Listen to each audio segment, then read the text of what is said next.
Hello दोस्तों, स्वागत है आपका मेरे YouTube channel Himanshu Shrotriya the reasoning guru में। फिर से आपके लिए लेके आया हूँ 5 क्वेश्चन या 7 क्वेश्चन या 8 क्वेश्चन इंपॉर्टेंट क्वेश्चन जो भी रीजनिंग के है। देखिए, SSC, PET, UP triple SC, UPP, estate, आप किसी भी जॉब की तैयारी कर रहे हो जिसमें रीजनिंग आती है, चाहे रेलवे हो चाहे कुछ हो, जो क्वेश्चन में ये सीरीज चला रहा हूँ बच्चों, एक महीने भी अगर मैं चला रहा हूँ, एक महीने चला के देख रहा हूँ, अगर मुझे प्यार मिलता रहा, आप लोगों का सपोर्ट मिलता रहा, तो मैं लागू रखूंगा, वरना एक महीने के बाद मैं बंद कर दूंगा, क्योंकि 150-200 क्वेश्चन हो जाएंगे, 150-200 क्वेश्चन में इनफ होंगे जो बच्चे लगातार पढ़ रहे हैं। और अगर आपका प्यार मिलता रहा तो मैं ऐसे आपको इंपॉर्टेंट क्वेश्चन देता रहूंगा लगातार, जब तक बंद नहीं करूंगा, जब तक आप लोग मुझे प्यार देते रहोगे, मेरे वीडियो को सपोर्ट करते रहोगे, अपने लाइक कमेंट करते रहोगे। क्लियर? अब मैं कहा नहीं करूंगा कि लाइक करो, कमेंट करो, शेयर करो, क्योंकि बहुत और लगता है, ऑकवर्ड सी फीलिंग आती है कहते हुए। तो अब मैं क्वेश्चन शुरू करता हूं। आज नए क्वेश्चन लेके आया जो अब तक पिछली वीडियो में नहीं कराए हैं, कुछ ऐसा लेके आया हूं। तो पहला क्वेश्चन है, एक चैप्टर है आपका गणितीय संक्रियाएं, उस चैप्टर का क्वेश्चन है। तो ये चैप्टर सुपर में भी आने की संभावना पूरी रहती है, पीईटी में तो आने की संभावना रहती है, और एसएससी यूपी पुलिस में आते ही सब बच्चे आप जानते हो। क्वेश्चन है, गुणा का अर्थ है माइनस, डिवाइड का अर्थ है प्लस, प्लस का अर्थ है डिवाइड, माइनस का अर्थ है गुणा, और तो ये इसको सॉल्व करना है। तो बच्चों मैं आपको बता देता हूं, इसको सॉल्व करने के लिए आपको क्या करना होता है। आप सभी लोग बड़े ध्यान से देखिएगा इस क्वेश्चन को कि हमें करना क्या है। आपको कुछ नहीं करना है, यहां मैं इसको सॉल्व करके दिखा रहा हूं आपको एक पेपर पे। गुणा का अर्थ है प्लस, आपको बस इस क्वेश्चन को लिख लेना 19, गैप दे देके 63, 21, 2, 3। आपने गैप दे के लिख लिया। गैप दे के क्यों लिखा मैं समझाता हूं, क्योंकि चिन्ह चेंज हो रहे हैं, तो आप चिन्ह चेंज करके डायरेक्टली लगाओ। बोले पहले डिवाइड है, डिवाइड को क्या लिखा जाता है बेटा, डिवाइड को लिखा गया प्लस, आप लगा दो प्लस। फिर आपका प्लस है, प्लस को क्या लिखा गया, बोले सर प्लस को लिखा गया डिवाइड, आप लगा दो डिवाइड। फिर क्या है, बोले गुणा है, गुणा को क्या लिखा गया, मल्टीप्लाई को लिखा गया, मल्टीप्लाई को लिखा गया माइनस, आपने लगा दिया माइनस। फिर माइनस है, और माइनस को क्या लिखा गया, बोले माइनस को लिखा गया मल्टीप्लाई, आपने लगा दिया मल्टीप्लाई। इसको सॉल्व करके क्या आएगा ये आपको बताना है। तो बच्चों ये सॉल्व करने के लिए सबसे पहले आपको आना चाहिए बोर्ड मास का नियम। आई होप आपको आता होगा। बी से ब्रैकेट, वैसे वी बोर्ड मास होता है, वेन्युकुलम वेन्युकुलम कहते हैं, जैसे ये रेखा कोष्टक कहते हैं, मैं बता दूं। बी से ब्रैकेट 3 होते हैं, ये पता ही आपको, मझला ब्रैकेट, छोटा ब्रैकेट और बड़ा ब्रैकेट। ओ से ऑफ होता है, मतलब का होता है हिंदी में, या फिर इसका मतलब मल्टीप्लाई ही होता है। डी से होता है डिवाइड, एम से होता है मल्टीप्लाई, ए से होता है एडिशन, और एस से होता है सब्ट्रैक्शन। करना क्या होता है, आपको इस क्रम में सॉल्व करना होता है क्वेश्चन को अपने, पहले ये, फिर ये, फिर ये, फिर ये, फिर ये, फिर ये, फिर ये। तो सबसे पहले आप देख रहे हो इसमें प्लस, डिवाइड, माइनस, गुणा। सबसे पहले हम क्या सॉल्व करेंगे, बोले डिवाइड सॉल्व करेंगे। डिवाइड ये रहा, तो 19 ऐसे रहेगा, मैं डायरेक्टली एक ही लाइन में सॉल्व कर रहा हूँ। 63 को 21 से डिवाइड करेंगे, तो देखो मैं एक लाइन में कर सकता हूँ, लेकिन आपको दिखा रहा हूँ। 19 प्लस 63 को 21 से डिवाइड किया, कितना आ गया, तो 21 3 जा 63, 20 3 60, 1 3 3, माइनस 2 इंटू 3। अब क्या करेंगे भाई, 19 ऐसी रहेगा, प्लस ऐसी रहेगा, माइनस ऐसी रहेगा, बोले डिवाइड किया मल्टीप्लाई करते हैं, 3 2 जा 6 हो गया, आपने जोड़ दिया। अब क्या करते हैं, बोले सर अब प्लस करते हैं, डिवाइड हो गया, मल्टीप्लाई को भी ऐड करेंगे, तो 19 और 3 को ऐड कर दिया, तो 19 20 21 22, टोटल हो गया 22, माइनस कर देंगे 6। अब 22 में से आप 6 माइनस करोगे, कितना आ जाएगा 16। मेरा आंसर क्या हो गया 16, ऑप्शन बी आंसर हो गया। अब डायरेक्टली सॉल्व करके दिखा दूं अगर आपका हो गया तो। देखिए डायरेक्टली कैसे करेंगे, एक लाइन में, इस पेपर की अब मुझे जरूरत नहीं है, सिर्फ आपको सॉल्व कराने के लिए मैंने दिखाने के लिए किया था। क्लियर? अब डायरेक्टली मैं आपको सॉल्व करके दिखाता हूं कि क्या होगा। पेपर की मुझे जरूरत नहीं है, डायरेक्टली यहीं पे सॉल्व करके दिखा रहा हूं। देखिए 19 डिवाइड को मैंने बदल दिया प्लस में 63, प्लस को बदल दिया डिवाइड में 21, मल्टीप्लाई को बदल दिया माइनस में 2, और माइनस को बदल दिया मल्टीप्लाई में 3। सबसे पहले डिवाइड करेंगे, यहां आ जाएगा 3, फिर आपने देखा 3 2 जा 6, यहां मल्टीप्लाई करेंगे, 19 और 3 22 होता है, 22 में से 6 माइनस करेंगे, आंसर आ गया 15। इतनी कैलकुलेशन तो आपकी तेज होगी ही, जहां तक मैं समझता हूं कि आप ऐसे ही माइंड में 16 यहाँ 22 में से बोल 16 रहा हूं, लिख 15 रहा हूं, आंसर हो जाएगा आपका 16। क्लियर हो गई बात? नेक्स्ट क्वेश्चन पे आते हैं। नेक्स्ट क्वेश्चन क्या है, दिल्ली को 25 लिखा गया, मुंबई को 36 लिखा गया, कोलकाता को 49, चेन्नई को क्वेश्चन मार्क। अब ये क्वेश्चन कोडिंग का है, लेकिन होता नहीं है, हम लोग सोचते रहते हैं प्लस माइनस, पता नहीं क्या क्या कर देते हैं। वैल्यू रखेंगे, नंबर रखेंगे 4 5 और 12, वो सॉल्व करना स्टार्ट कर देंगे। बेटा जब भी इतने सारी चीज दी हो ना, ये दिया है, फिर ये दिया, फिर ये दिया, तो समझ जाओ कि प्लस माइनस करके नहीं हो रहा, कुछ और ही हो रहा है। अब कुछ और क्या हो रहा है वो डिपेंड करते हैं कि कुछ और क्या हो रहा है, तो बहुत ध्यान से समझेंगे हम लोग कुछ और क्या हो रहा है। तो आपने समझा ये कि इसमें हो ये रहा है बच्चों कि 1 2 3 4 5 टोटल कितने अल्फाबेट हैं, बोले 5 अल्फाबेट हैं, 5 का स्क्वायर कितना होता है 25। यहाँ कितने अल्फाबेट हैं 1 2 3 4 5 6 6, और 6 का स्क्वायर कितना होता है 36। यहाँ कितने 1 2 3 4 5 6 7 7 7 का स्क्वायर कितना होता है 49। मतलब जितने अल्फाबेट हैं उसका स्क्वायर किया है, तो 1 2 3 4 5 6 7 कितने हैं 7, तो 7 का स्क्वायर कर देंगे, 7 का स्क्वायर 49, आंसर हो जाएगा 49। क्लियर है? आसान था लेकिन होता नहीं है पेपर में, ध्यान रखना।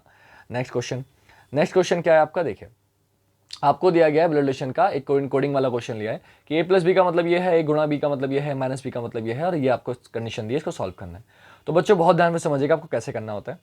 आपको यहाँ देखो ए और बी से क्या कोई फर्क पड़ रहा है, नहीं। जो रिलेशन चेंज हो रहे हैं वो प्लस का मतलब पुत्री, गुणा का मतलब पुत्र, माइनस का मतलब पत्नी। ए बी से कोई फर्क नहीं है, ए बी लिखूँ, एक्स वाई लिखूँ, वाई जेड लिखूँ, मुझे कोई फर्क नहीं है, मुझे मतलब है सिंबल से। तो आप सिंबल पे ध्यान दोगे। पहला सिंबल क्या है, मल्टीप्लाई। आपने मल्टीप्लाई का मतलब चेक किया, मल्टीप्लाई का मतलब है सर ए बी का पुत्र है, तो यहाँ क्या हो जाएगा, सी टी का पुत्र है। देखिए आपको पता ही, जो छोटा होता है नीचे आता है, जो बड़ा होता है ऊपर आता है। तो अगर सी टी का पुत्र है तो सी टी से नीचे आएगा। आगे बढ़े, टी माइनस का मतलब चेक किया, माइनस का मतलब क्या है, पत्नी, यानी कि टी के की पत्नी है। भाई पत्नी होती है तो बराबर वाली लाइन में आती है, और माइनस का चिन्ह, तो के कौन हो गया, पति हो गया। आगे बढ़े, आ गया गुणा का मतलब चेक किया, गुणा का मतलब क्या है, पुत्र, यानी कि के जो है यू का पुत्र है। तो के अगर यू का पुत्र है तो यू आ गया ऊपर, के हो गया नीचे, के यू का पुत्र हो गया। आगे क्या बचा, प्लस का मतलब चेक किया, प्लस का मतलब क्या है, पुत्री, यानी कि यू पी की पुत्री है। अगर यू पी की पुत्री है तो यू हो गई पुत्री, पी पहुंच गई ऊपर। ठीक है, बन गया डायग्राम। आपसे क्या पूछा है, आपसे पूछा है यू सी से किस प्रकार संबंधित है। तो ये सी है, ये सी की मम्मी, ये मम्मी के पति पापा, और पापा की मम्मी। पापा की मम्मी कौन होती है, दादी। मेरा आंसर क्या हो गया, आई होप आपके समझ में आ गया। कोई मतलब नहीं, एक एक सिंबल लेते जाएंगे, जो जो लिखा है डायग्राम बनाते चले जाएंगे, आपका आंसर अपने आप आ जाएगा। फोर्थ क्वेश्चन पे आते हैं बच्चों। इनइक्वालिटी सबके लिए इंपॉर्टेंट है, बहुत ध्यान से समझेंगे।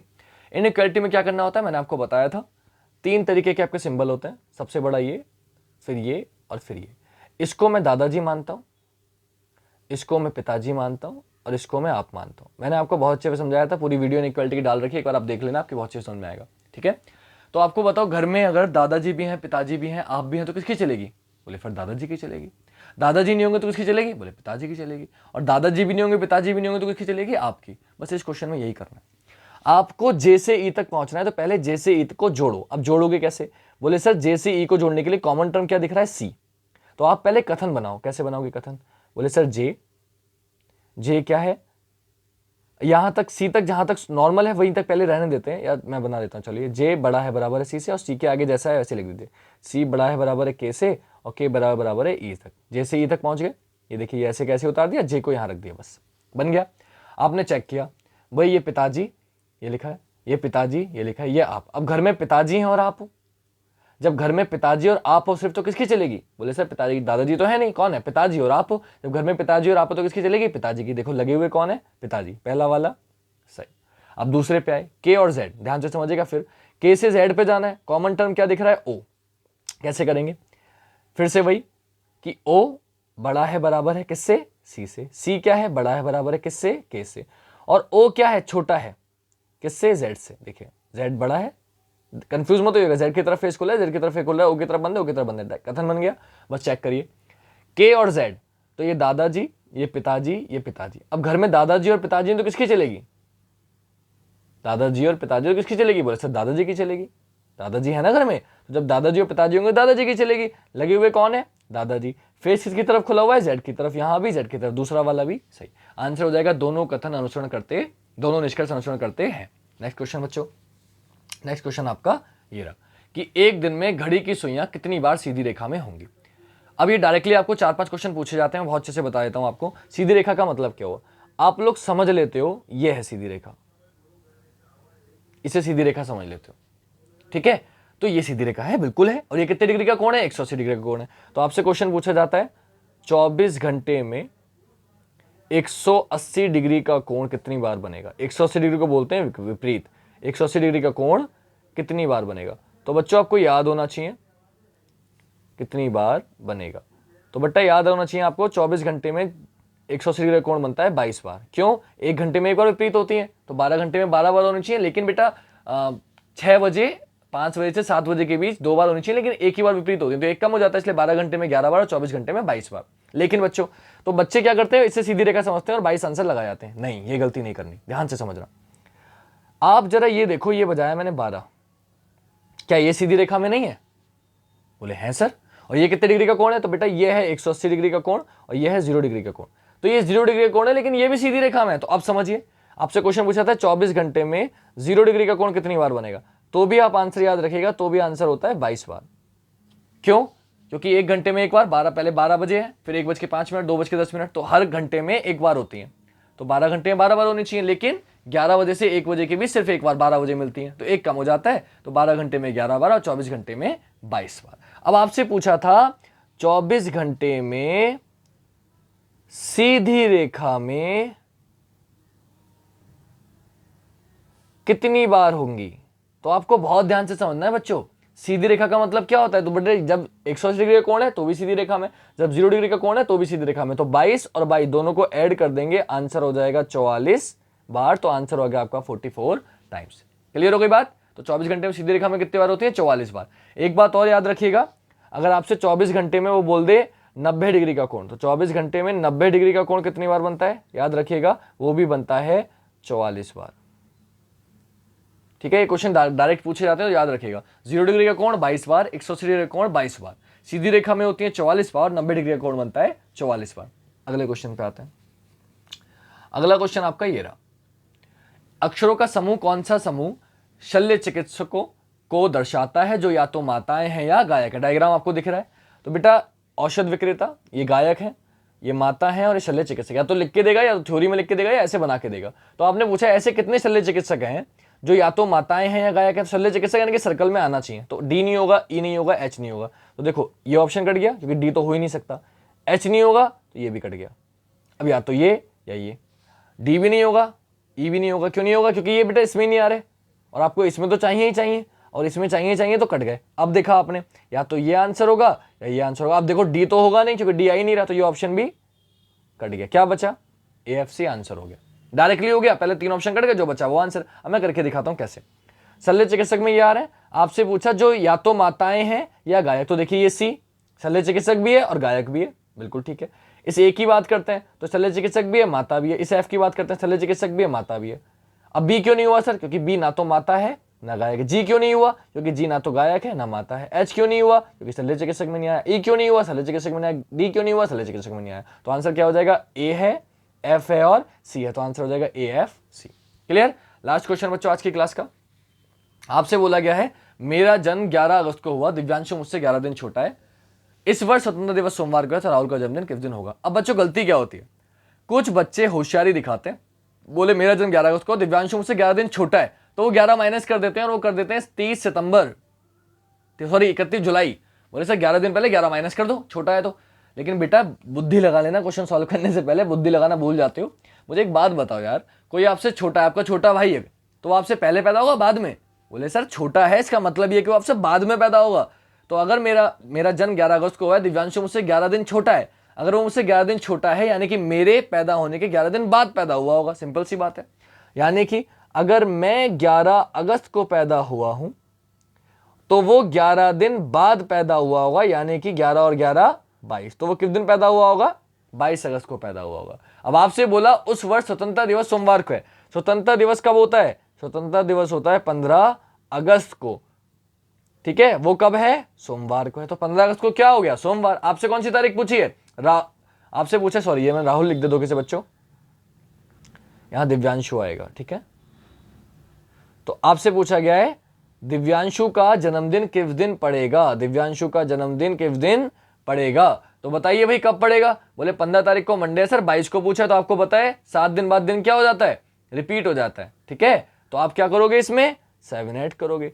15 में 7 प्लस क्या कितना हो गया, 22। तारीख क्या आ गई, 22। और 15 तारीख को अगर मंडे है तो 22 तारीख को भी क्या हो जाएगा, मंडे। ये मैं बहुत बार करा चुका हूं, पिछली क्लास में भी कराया था, पूरा कैलेंडर का टॉपिक पड़ा हुआ है, आप देख लेना क्या कि हर 7 दिन बाद दिन आपका रिपीट हो जाता है। क्लियर हो गई बात। तो बच्चों आज के लिए इतने रखते हैं। एक बात और बता देता हूं आपको करने से पहले, मैंने पिछली वीडियो में बताया था कि जो भी बच्चे सपोर्ट कर रहे हैं, कमेंट कर रहे हैं, लाइक कर रहे हैं, मैं उनके कमेंट अपनी वीडियो के लास्ट में लगाता हूं। तो जाने से पहले आप वो वीडियो कमेंट जरूर देखिएगा उन बच्चों को भी, क्योंकि कुछ ना कुछ प्रोत्साहन मिलना चाहिए। कि मैं लाइव क्लास चल रही होती नाम ले लेता, लेकिन यहाँ नहीं ले सकता।